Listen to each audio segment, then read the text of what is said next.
Amados, nós estamos em meio à série de mensagens chamada Tabernáculo de Moisés. Nós já aprendemos sobre a bacia de bronze, sobre o altar de bronze, sobre a mesa dos pães da presença, e nós estamos mergulhando nos ensinos do candelabro. Agora, a figura obviamente do tabernáculo não existe mais entre nós, isso foi para o povo do Antigo Testamento. Contudo, como vocês bem sabem, ela tem apontamentos proféticos e nos ensina muitas coisas. Deus, na verdade, ele pede a Moisés, está lá em Êxodo 25, que ele construísse um tabernáculo, porque o desejo de Deus era habitar no meio do seu povo. A ideia de Deus nunca foi ser um Deus distante, não é um Deus enquanto como um ser celestial que vive em lugares altos ou numa outra dimensão que os seres humanos não têm acesso ou não podem se relacionar com esse Deus. Não, o nosso Deus é um Deus de perto, Ele é o Deus Emanuel, Ele é um Deus próximo, Ele é o Deus que interage comigo e contigo. Ele não é como os ídolos que tem boca e não fala, olhos e não ouve, ouvidos, olhos e não veem, ouvidos. Ele nos vê, Ele recebe a nossa adoração, Ele é um Deus que interage comigo e contigo. Você pode dar glória a Deus aí ou não? Esse é o nosso Deus. E quando você vai para o tabernáculo, põe para mim a imagem aí, sacrifícios eram oferecidos e havia, como eu tenho mostrado a vocês, toda uma dinâmica. Então o sacerdote ele entrava, ele se lavava na pia, depois ele oferecia sacrifícios no altar de bronze, depois ele seguia ali para a tenda, e na tenda nós temos a mesa dos pães da presença, já falamos sobre isso, o candelabro que nós estamos falando, ali o altar de incenso, onde orações eram oferecidas, e depois o sumo sacerdote entrava uma vez por ano, no santíssimo lugar, ali onde estava a arca da aliança. E cada uma dessas práticas, elas têm apontamentos proféticos, simbologias proféticas, que são cumpridas, foram cumpridas em Cristo, foram cumpridas no Novo Testamento, e ensinos que ainda ecoam e movem as nossas vidas nos dias de hoje. Então, toda a estrutura do tabernáculo, inclusive como ele era feito e tudo mais, as peças da mobília ensinavam coisas.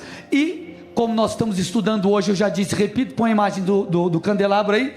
Esse é o candelabro de ouro, e é sobre ele que nós vamos falar hoje, amém? Abra comigo a sua Bíblia, Êxodo 25, 31 a 40. Então Deus ordena a Moisés que ordenou que ele construísse um candelabro, diz assim o texto: faça também um candelabro de ouro puro, de ouro batido deverá ser feito este candelabro, o seu pedestal, a sua haste, os seus cálices, as suas maçanetas e as suas flores formarão com ele uma só peça. 6 hastes sairão dos lados do candelabro, 3 de um lado, 3 de outro. Numa haste haverá 3 cálices com formato de amêndoas, uma maçaneta e uma flor. Na outra haste haverá 3 cálices com formato de amêndoas, uma maçaneta e uma flor. Assim serão as 6 hastes que saem do candelabro. Mas no candelabro mesmo haverá 4 cálices com formato de amêndoas, com suas maçanetas e com suas flores.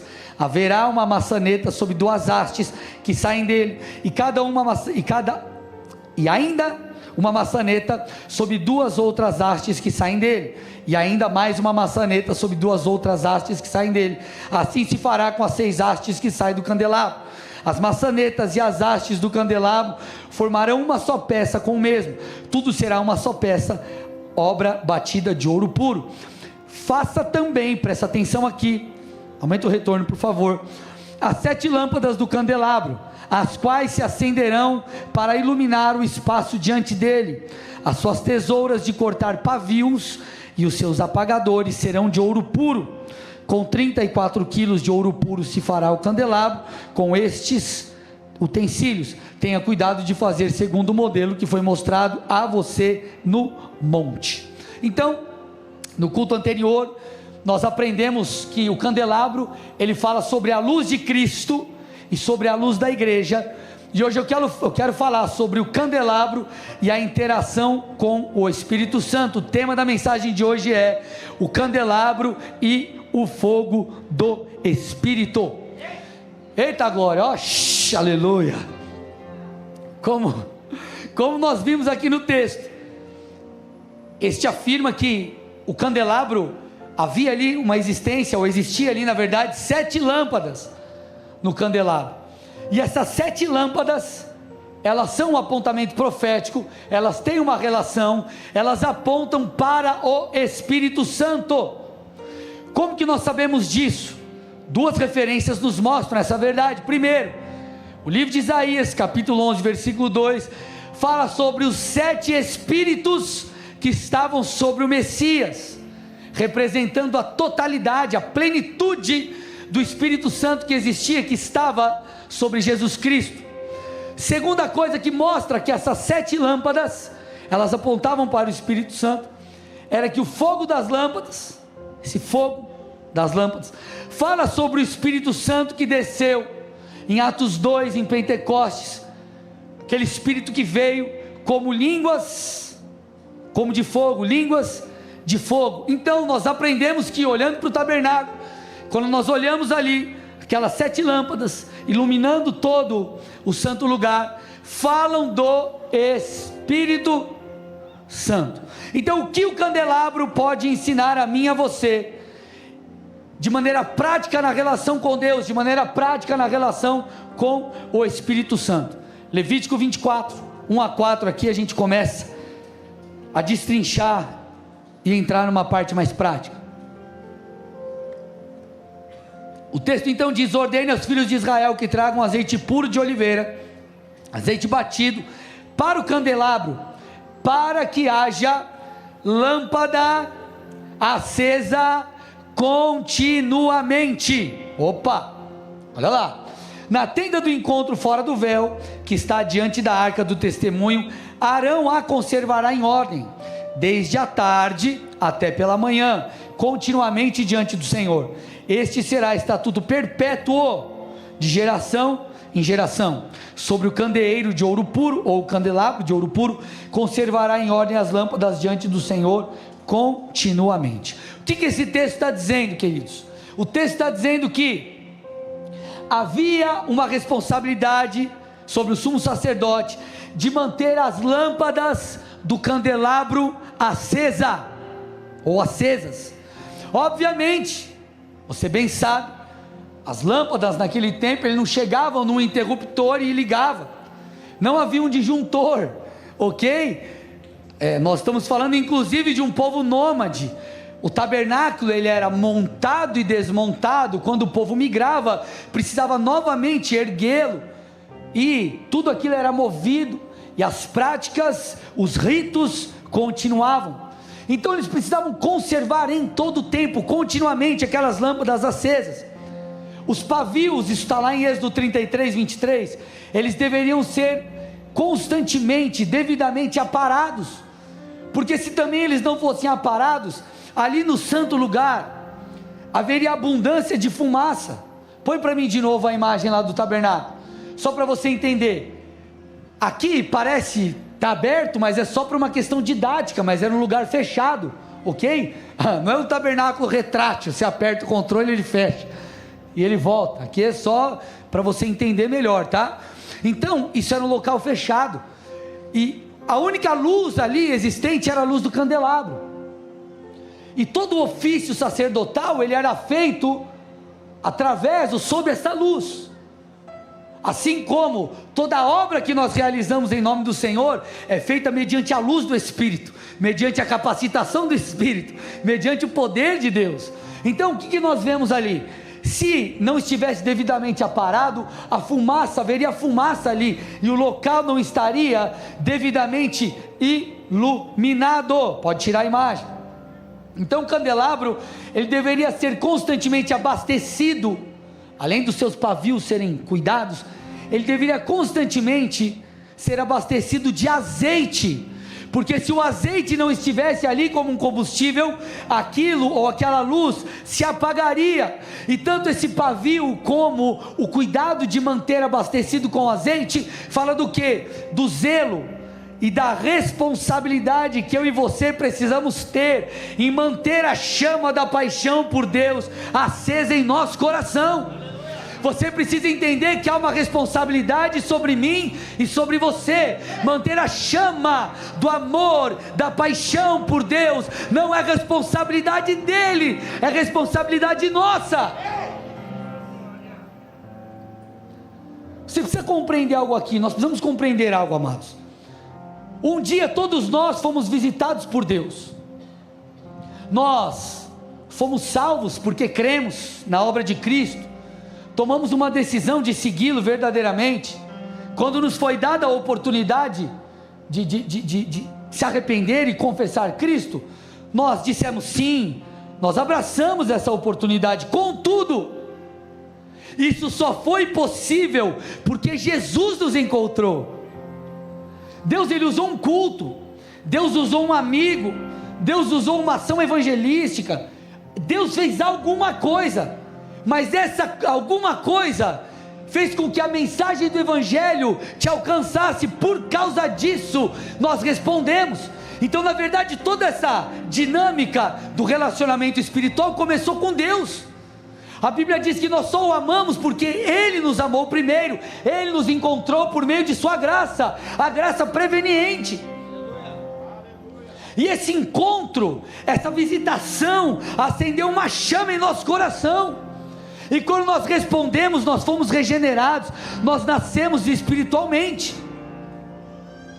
Então, da mesma forma, gente, que a igreja nasceu em Atos 2, com a descida do Espírito Santo, com línguas como de fogo, acendendo o coração dos 120 que estavam nos cenáculos, assim o Espírito Santo nos visitou e tem nos visitado ao longo da nossa vida com Deus. Tudo começou por causa dele, tudo bem, amados? Contudo, nós precisamos conservar essa chama acesa. É como se, imagine que você não sabe acender uma churrasqueira. Se você, homem, não sabe acender uma churrasqueira, venha para o resenha, né, Marcelo? Tem que saber acender uma churrasqueira, aleluia. Olha lá os irmãos, é isso aí. Imaginemos que você não sabe, aí você passa o interfone para o vizinho e fala: ô, bom, você pode acender a churrasqueira aqui para mim? Aí ele vai falar: mas você nem vai me chamar para o churrasco? Você aproveita e chama. O cara vai lá e acende a churrasqueira. Agora, não adianta ele acender a churrasqueira se depois de um tempo de churrasco você não conservar aquilo aceso. Ok? Tudo bem, gente? Então, brincadeiras à parte, a relação com Deus é a mesma coisa. Você foi tocado, você foi um dia visitado, regenerado. É aquilo que a Bíblia chama, aquilo que nós chamamos de primeiro amor. Então, você foi aceso por Deus. Agora, conservar o seu coração pegando fogo é responsabilidade sua, e essa é uma figura do candelabro. Nós precisamos manter o pavio aparado, ali as coisas ajustadas, o azeite devidamente em seu lugar. Pastor, tem um paralelo disso no Novo Testamento, vários. Um deles é a parábola das 10 virgens. Então o relacionamento com o Espírito Santo precisa ser preservado. Aumenta o retorno aqui para mim, por favor, que hoje eu estou gritando aleluia. Quantas vezes, gente, por que eu preciso que você entenda isso? Quantas vezes nós já não fomos a um culto, como você está aqui hoje, ou lendo a palavra de Deus lá na sua casa? Nós fazemos isso, nos esquecendo que o Espírito Santo existe. Nossa, pastor, é possível? É possível. Isso acontece quando você vem no culto, mas você está só de corpo presente, ou você não espera receber algo, ou quando você está lendo a Bíblia e você está apenas fazendo para cumprir um protocolo, você não está com o seu coração aberto para receber aquilo como uma semente. É quando você, por exemplo, vai ter um momento com Deus, como eu acabei de dizer, repito, lendo a Bíblia, por exemplo, você não ora: Deus fala comigo, se revela por meio das Escrituras. Nós lemos como se aquilo fosse simplesmente um livro de história. É como quando nós adoramos a Deus, mas não de coração. Os nossos lábios, eles não são instrumento de exaltação, mas eles apenas repetem aquilo que está no telão, aquilo que foi colocado no retroprojetor. Os mais antigos vão lembrar, aleluia. Quem não é da época do retroprojetor, dá um Google depois, retroprojetor, você vai entender o que é. Era o nosso telão de LED, aleluia.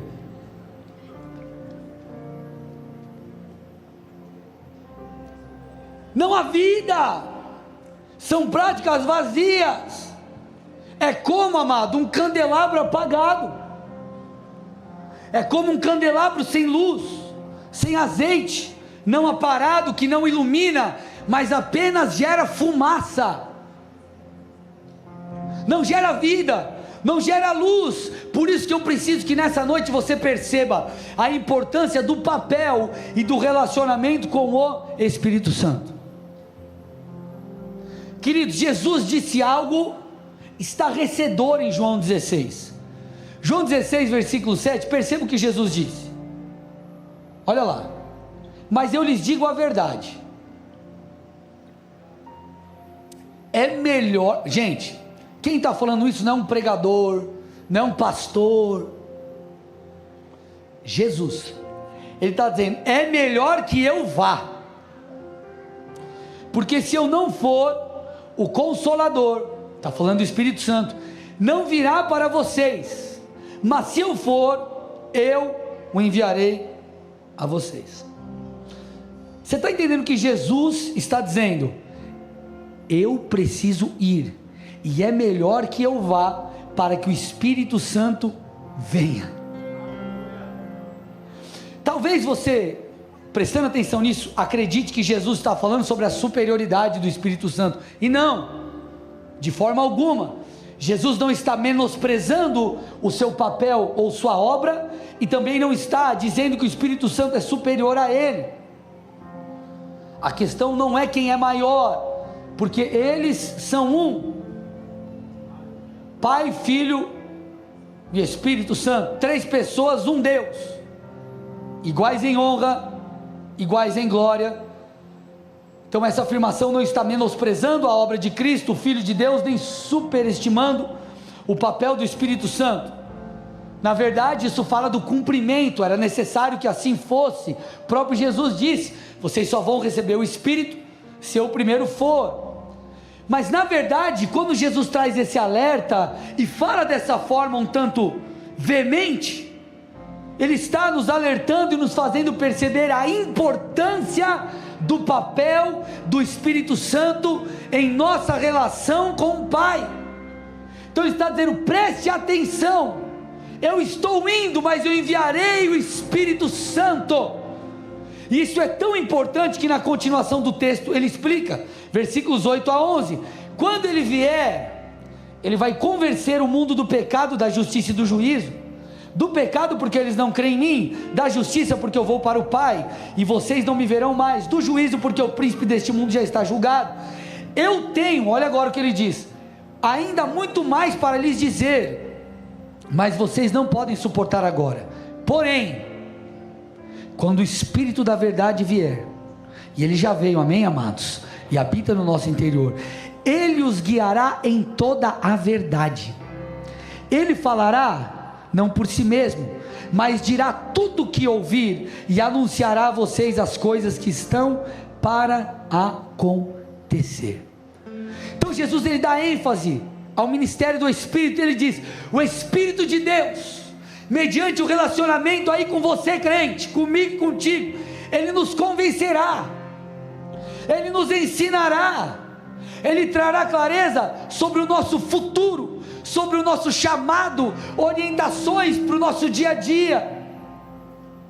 Então, da mesma forma, gente, que o candelabro iluminava o santo lugar, e era uma ferramenta de auxílio para os demais serviços sacerdotais, o Espírito Santo ilumina a minha, a sua vida, ilumina a palavra de Deus a nós, traz luz e apontamento profético daquilo que nós precisamos fazer. Não há como cumprirmos o nosso chamado, não há como nos tornarmos quem Jesus espera, sem um relacionamento profundo e progressivo com o Espírito Santo.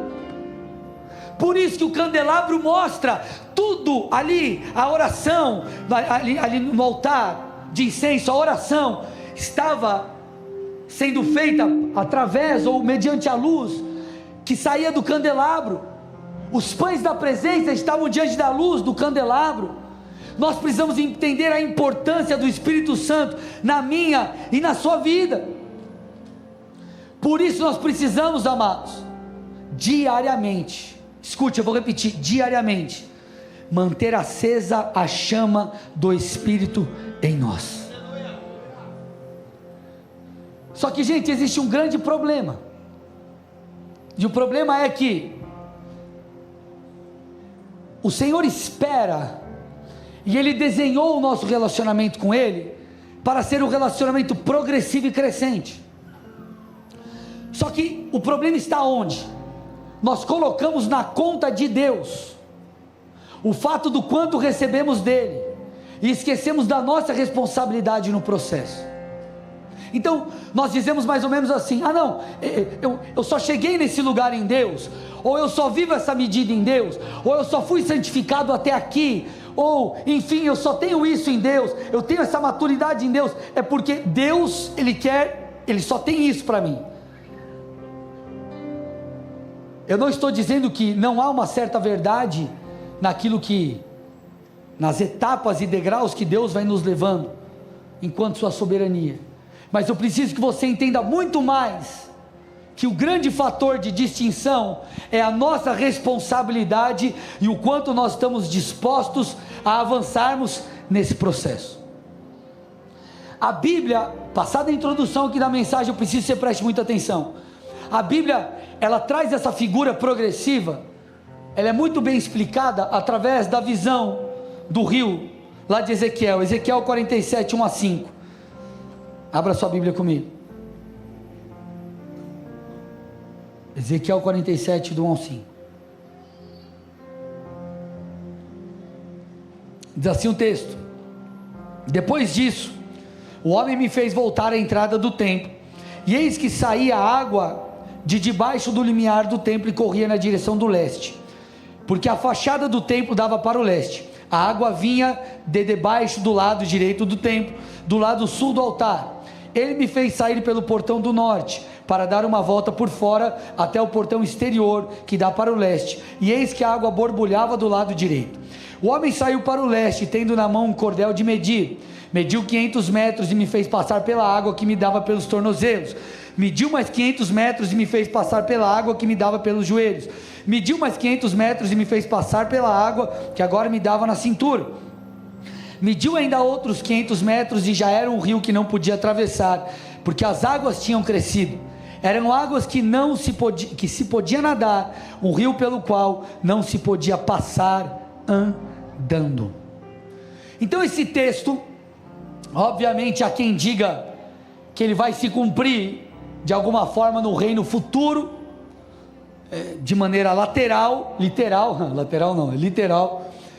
Contudo, no meu ponto de vista, isso é muito mais profético do que um apontamento literal e futuro. Esse texto está falando sobre o relacionamento e a profundidade que nós podemos ter e viver com o Espírito Santo.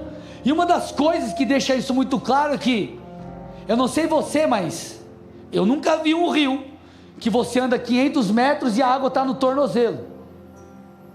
Daqui a pouco você anda mais 500 metros e a água vai subindo de pouco em pouco, de pouco em pouco, e apenas após quilômetros você chega em um lugar onde não dá mais pé.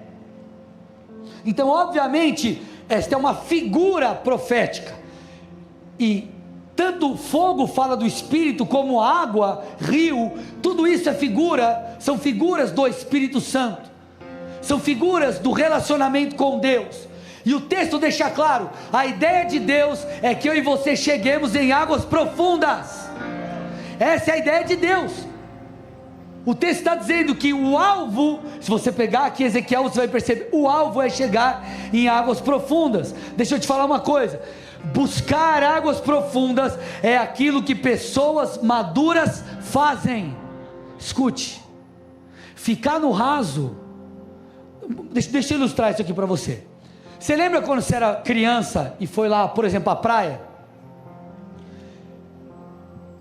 Minha filhinha já está um pouquinho maior, mas quando ela era menorzinha, começava aquela aguinha, chegava na praia, aquela aguinha bem rasinha, ela já se contentava.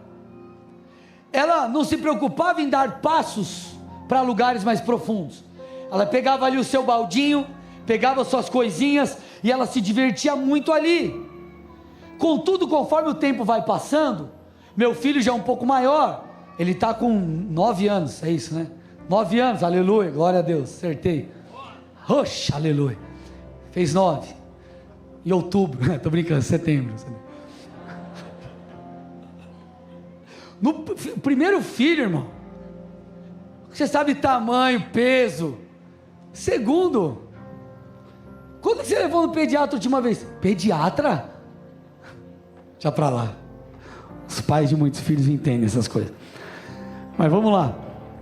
O tempo passou, meu filho, por exemplo, você deixa ele lá na aguinha e vai falar: ô pai, quero ir para o fundo. Só que o fundo dele não é um fundo como o meu e o teu, é um pouco mais para frente, porque o que é fundo para ele ainda é raso para nós. Contudo, o tempo passa, conforme eles vão crescendo, eles querem ir mais fundo. Por quê? Porque agora eles aprenderam a nadar ou dar pé. E assim é no nosso relacionamento com Deus. Quanto mais tempo passa e você amadurece no Senhor, mais fundo você precisará ir para sentir-se pleno. Talvez você é um crente de longa data e você está sentindo vazio. Você diz assim: Senhor, parece que eu não estou satisfeito, parece que há um vazio dentro de mim, um buraco dentro de mim, eu não sei o que está acontecendo. É o Senhor te chamando para águas mais profundas. Vá além, busque-o com mais intensidade, mergulhe mais profundo, Ele está te chamando. Se é para Jesus, tem que ser forte, aleluia.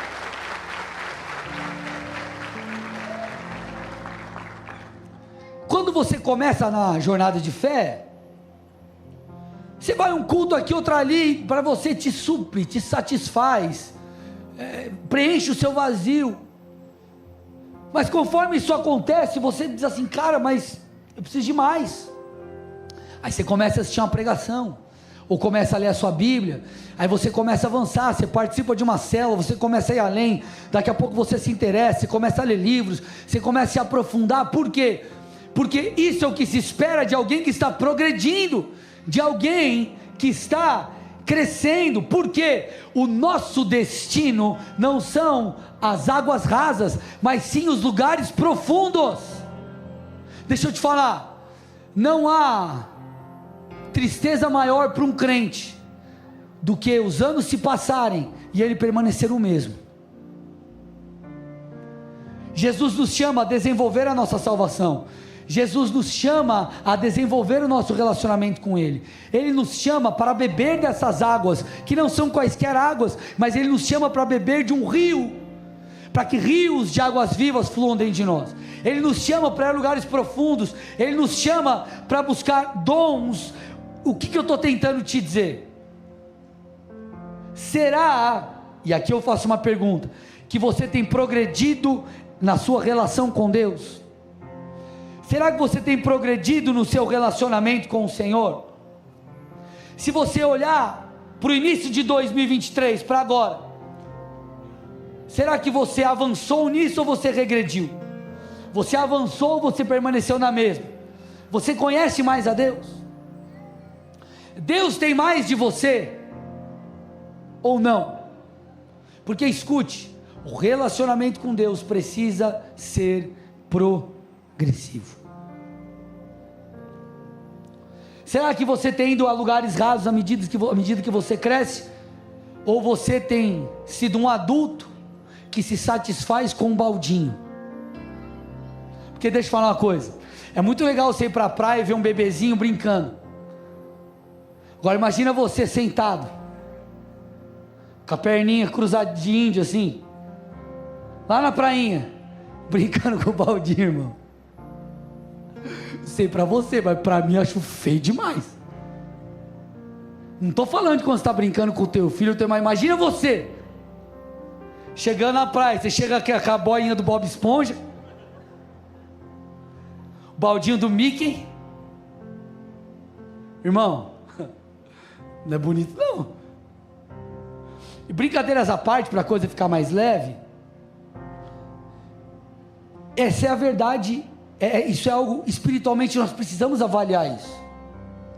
O problema é que nós achamos que o rio deve vir até nós, o mar deve vir até nós. Enquanto nós somos crianças, você fica lá esperando, já percebeu? A criança fica assim, aí vem a onda, aí a criança pula, e ela se joga, ela fica sentada, a onda vem. Você é criança, irmão. Agora quando você cresce, você sabe que se você quer desfrutar de algo melhor, você precisa entrar no mar, você precisa entrar no rio. Deixa eu te falar uma coisa, quando nós falamos do rio de Deus, não é Ele que vem até você, mas somos nós que vamos até Ele. O problema é que nós esperamos achando que essa é uma decisão unilateral. Nossa, Deus escolheu hoje me visitar de um jeito. E não que Deus não possa ter momentos onde Ele te visita mesmo. Ele deseja, vem e te toca, mas nós esquecemos a nossa parte no processo. Nós achamos que é porque Deus quis, ou porque Deus não quis, mas a visão de Ezequiel nos mostra o quanto iremos receber de Deus, depende em boa parte de nós. Somos nós que entramos no rio, e não o rio que é lançado sobre nós. E como isso é feito, amados? Mediante a interação contínua e progressiva com o Espírito Santo. Talvez a tua frustração está aí. Tua frustração está aí porque você não sai do lugar. Você faz e nada acontece. Por quê? Porque já era para você, enquanto mais maduro, estar indo em direção ao rio, e talvez você está sentado na beira ali. Vocês estão comigo aqui ou não? Vamos mais fundo aqui ou não? 2 Timóteo 1,6, olha o que diz o texto. Algo muito interessante é ensinado aqui, Paulo falando para Timóteo nessa carta pastoral. Ele diz assim, por essa razão, eu venho lembrar-lhe, eu te dou um conselho, Timóteo, que você reavive o dom de Deus que está em você, pela imposição das minhas mãos. Olha o que Paulo está falando para Timóteo. Paulo está falando assim, Timóteo, reavive o dom que foi te dado. Ele não disse, Timóteo, peça a Deus que reavive o dom que eu te dei. Escute, entenda o que eu estou dizendo, ok? O que Paulo está dando ênfase aqui, é que havia uma responsabilidade sobre Timóteo, dele reavivar, é claro, em Deus, mediante o auxílio do Espírito, mas reavivar, fazer algo para que aquilo fosse reavivado em sua vida, e não era simplesmente algo unilateral. A palavra reavivar, reavive aqui do grego, ou no grego fala sobre acender novamente, despertar, avivar, acender novamente. A ideia é como se tivesse uma brasa ali apagando, e você precisa encher ali de lenha, abanar, enfim, fazer tudo que é necessário para ela acender de novo. O que Paulo está falando para Timóteo é, Timóteo, você precisa se levantar, você precisa reavivar aquilo que está sobre você. Talvez, meu irmão, você tenha entrado aqui essa noite, você está desanimado na sua vida com Deus, desanimado no ministério, desanimado. Essa é a noite que o Senhor está te chamando, Ele está dizendo, levante-se, reavive aquilo que está sobre você, volte a queimar por Jesus, volte a buscá-lo. É claro que nós precisamos de Deus para isso, contudo nós precisamos entender a dinâmica, e a dinâmica é, eu reajo e Deus me auxilia, eu cumpro o meu papel e o Senhor cumpre o dele. Por isso que Paulo fala aos Tessalonicenses, não apaguem o Espírito. É claro que ele não está falando aqui na situação de que o Espírito Santo ele pode de alguma forma ser apagado. tipo, tornar inexistente, você dá um delete nele, ele ser extinto.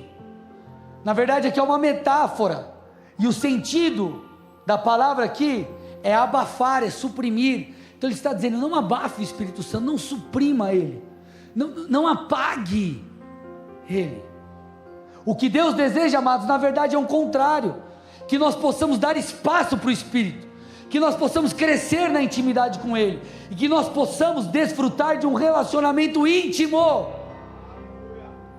Essa é a figura do candelabro. Mantenha a chama acesa, cada uma delas, 7 lâmpadas, 7 chamas, 7 fala da completude. Mantenha aceso, mantenha o candelabro aceso, mantenha a sua vida com Deus acesa. Por isso que Paulo disse aos Efésios 5,18, não vos embriagueis com vinho, porque isso leva à devassidão, mas deixem-se encher. Põe na revista atualizada aí para mim, na revista atualizada, mas enchei-vos do Espírito, enchei-vos do Espírito. Então, a palavra aqui no grego, ela revela a ideia de Deus. A palavra fala sobre encher, completar. Então é como se ele dissesse assim, ó: busque a Deus, se alimente de Deus, até você se tornar cheio. Preste atenção, até você se tornar completo. E quando você se tornar ali completo, a Bíblia diz, um abismo chama outro abismo, outro buraco vai abrir. E ele diz, se encha novamente, seja cheio do Espírito. O problema, amados, é que a nossa busca a Deus, nossa busca por Deus, ela não é uma busca progressiva. Nós apenas vamos lá e comemos o pãozinho necessário para eu sobreviver. Ah, quanto que eu preciso? Eu vou ler 2 versículos, já estou sentindo minha alma alegre. Tá bom. Só que, se você se converteu hoje, ok. Agora talvez você é crente há 20 anos, você continua fazendo a mesma coisa. E entenda, eu não estou falando de quantidade, mas estou falando de encher-se. Será que para você que já é crente de longa data isso é suficiente? Então Paulo está dizendo, complete-se, encha-se do Espírito, se alimente a ponto de tornar-se cheio, cresça no Espírito, desenvolva a sua relação com o Espírito. E isso não é Deus quem faz, somos nós que fazemos, ou melhor, é uma ação em conjunto, é uma ação conjunta, você faz e a resposta celestial. O Senhor diz, vem e beba. O que a Bíblia está dizendo? À disposição, você tem que ir lá e beber. Deus já fez a parte dele. Quando Jesus morreu na cruz, o véu foi rasgado, nós temos livre acesso. Agora nós precisamos ir até o Santíssimo Lugar e comer, se alimentar, beber dessas águas. Ele já fez a parte dele, nós precisamos fazer a nossa. Só que entenda uma coisa, escute, o Espírito Santo não vai te obrigar, irmão, isso é algo muito importante você saber. Ele não vai te obrigar. Apesar que pode ser que algumas vezes você já tenha passado por algum momento onde realmente te incomodou, para você orar, para você ir buscar, para você fazer algo, mas normalmente Ele nos guia, Ele nos incita, Ele nos convida. Vocês estão aqui, gente? Nós precisamos responder. Por exemplo, domingo é dia de culto na sua igreja, Ele está te convidando para estar aqui e receber um alimento espiritual. Um exemplo. Às vezes você está em casa e você sente, cara, me deu uma vontade de ler a Bíblia. Você acha que é o diabo que colocou isso no seu coração, irmão? Acho que o cão está me impedindo aqui de assistir Netflix.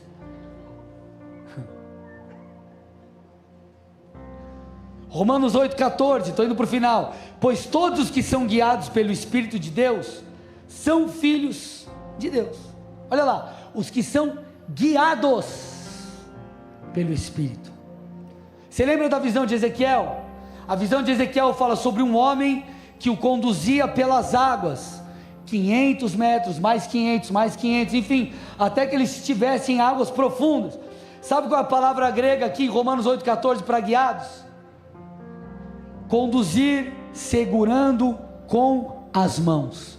Fala sobre alguém que te leva a um lugar, alguém que te conduz. Por isso que nós vemos em Romanos 8,26, a Bíblia dizendo que o Espírito nos ajuda em nossa fraqueza, Ele nos guia, Ele nos auxilia.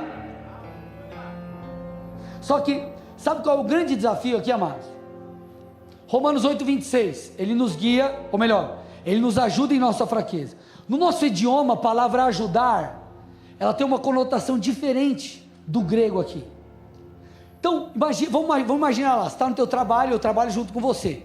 Você está lá numa correria, você está preenchendo vários relatórios, mexendo com uma papelada, e eu tenho uma função parecida com a sua, eu sei fazer o que você sabe. Aí você chega para mim e fala assim: André, você pode me ajudar a preencher esses formulários? O que significa ajudar? Significa eu pegar uma parte daquilo que você faz e eu fazer por você, sim ou não? Você pode me ajudar?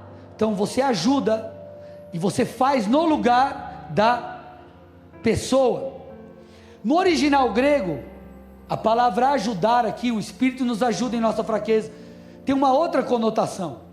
E a conotação, a palavra melhor a se dizer aqui seria assistir. Por quê? Porque a ideia no grego é um trabalho em conjunto. É como se nós dois fôssemos carregar uma mesa, um objeto pesado. Aí eu estou lá, estou tentando carregar, eu não consigo. Eu falo: cara, você pode me ajudar? Eu pego de um lado, você pega do outro. Nós dividimos o peso, nós dividimos o fardo. É um assistir. Essa é a ideia da palavra grega para ajudar. O que eu estou tentando te dizer? O Espírito vai te ajudar a fazer a sua parte. Agora a sua parte você tem que fazer. Ele não vai chegar e sair te visitando, mas ele vai te convidar a ir para a presença dele. Ele não vai chegar aqui e vai, o rio mergulhar em você, mas ele vai estar como se estivesse dentro do rio assim: hey, lembra que eu te ensinei a orar? Por isso que Jesus disse: peça pelo pão de cada dia. Lembra que eu te ensinei a orar? Há um alimento espiritual para você hoje, vem. Ele está te chamando, Ele está te convidando a fazer a sua parte, e Ele vai te ajudar, Ele vai te guiar pela mão, Ele te auxiliará e te levará em águas profundas. Agora, por que eu preciso que você entenda isso? Porque Deus é um Deus de coisas novas em sua presença.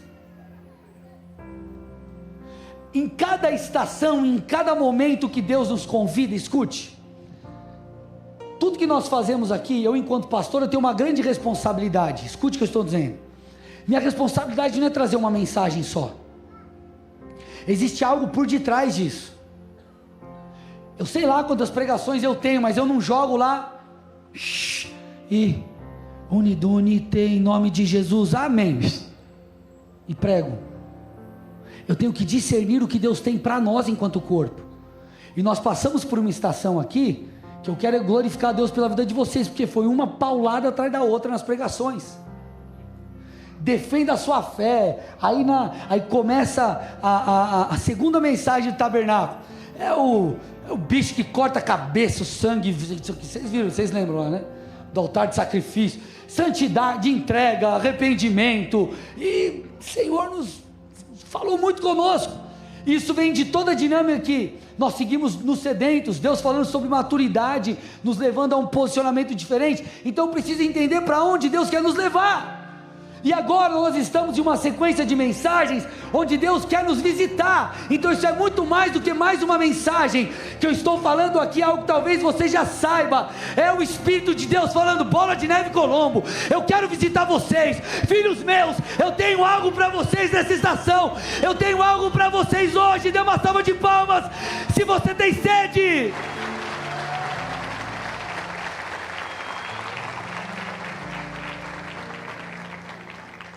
Ele está nos chamando a mergulharmos no rio. Porque escute, Deus é um Deus de coisas novas em sua presença. Deus é um Deus de coisas novas em sua presença. Por quê? Porque Ele é uma fonte inesgotável. Escute, nós precisamos tomar muito cuidado, porque muitas vezes nós somos manipulados por Satanás, e nós pensamos coisas assim: eu já fui em várias conferências, não preciso ir mais uma.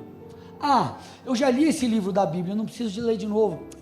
Eu já fui no culto, eu não preciso de novo. Eu já escutei essa pregação, não preciso ouvir de novo. E por aí vai.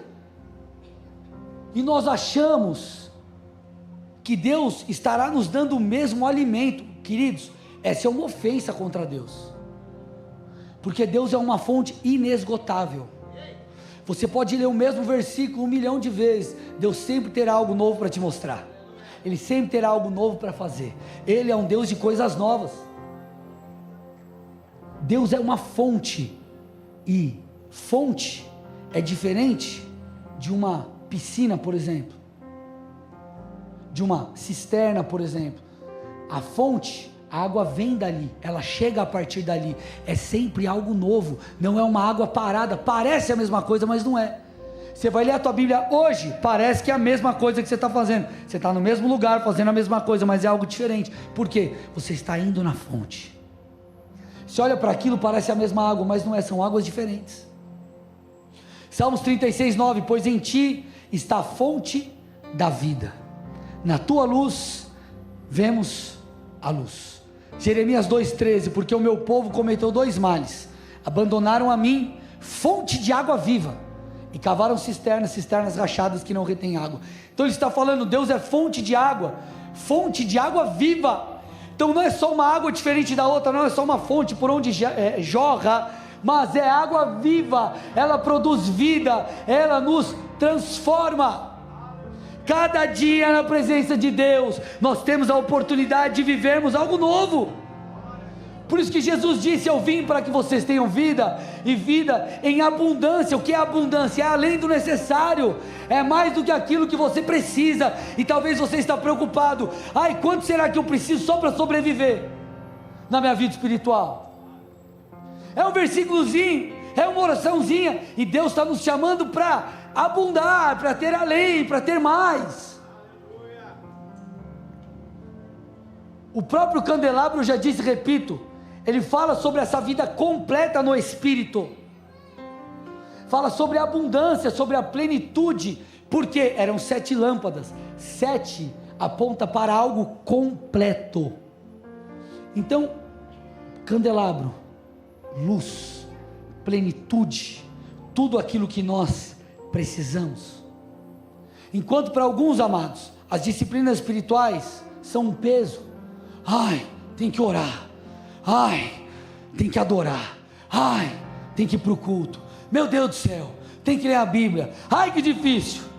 Para aqueles que entendem isso, no Espírito, na presença, 7 lâmpadas, eu tenho a plenitude, eu tenho abundância, eu tenho tudo nele. Eles entendem que é um convite, não um peso. Então, relacionamento com o Espírito, essa chamada para o relacionamento com o Espírito, é um convite a águas profundas, e um convite a uma jornada.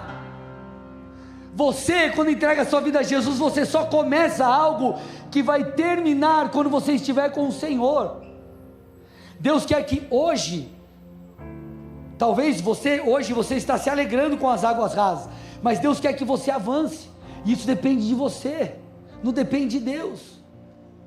Você precisa reagir, você precisa se levantar. Talvez você precise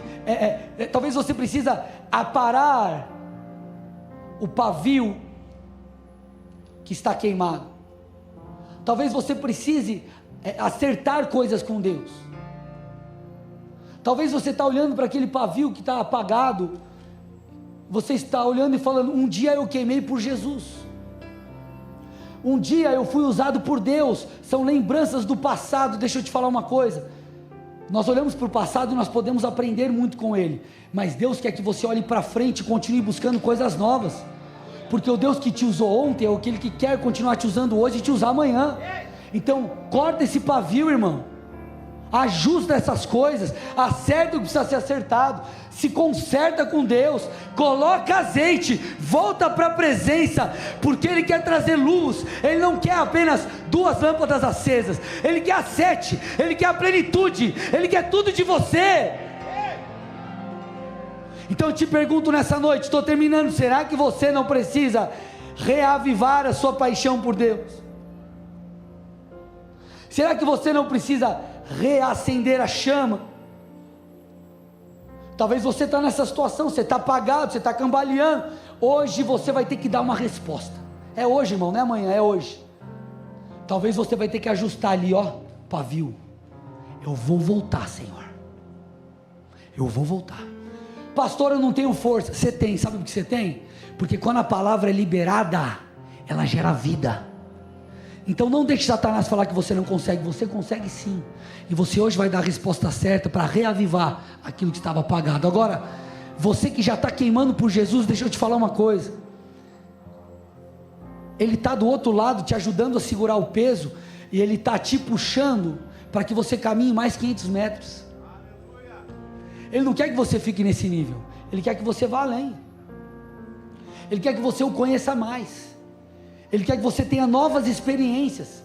Ele quer que você seja visitado de novo. Ele tem um alimento fresco para você. Ele quer te dar algo hoje, irmão. E a figura do maná, eu termino com isso. A figura do maná era isso. Todos os dias o povo fazia a mesma coisa. Saía e buscava o pão que descia do céu.